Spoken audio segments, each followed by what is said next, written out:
Quranda yox olmuş şəhərlər. 4. Nuh qövmü. Qədim Mesopotamiya bölgəsi. Peyğəmbər Nuh əleyhissalam. Xüsusiyyət, uzun müddət xəbərdarlıq olunmalarına baxmayaraq iman gətirmədilər.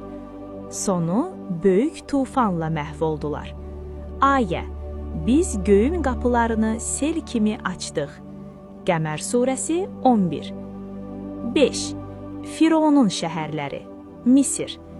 Peyğəmbər Musa əleyhissalam. Xüsusiyyət, zülm, təkəbbür, ilahlıq iddiası. Sonu, Firon və onun ordusu dənizdə boğuldu. Ayə, biz Fironu və onun qoşunlarını yaxaladıq və onları dənizə atdıq. Qəsəs surəsi 40. 6. Mədiyən, Şüeyb qövmü. Yer, Şimali Ərəbistan. Peyğəmbər Şüeyb əleyhissalam.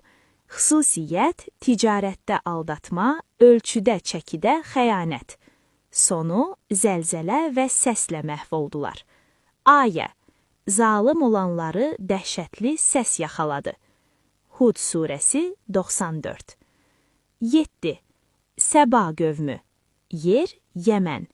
Peyğəmbər Süleyman əleyhissalam.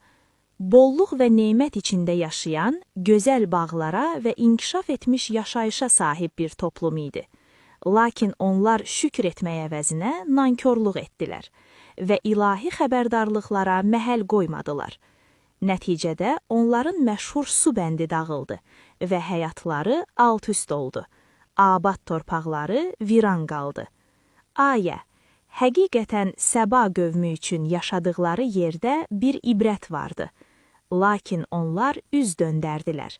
Biz də üzərlərinə ərim selini göndərdik. Səba surəsi 15-16. 8. Əshab-ı Rəs. Yer tam dəqiq bilinmir.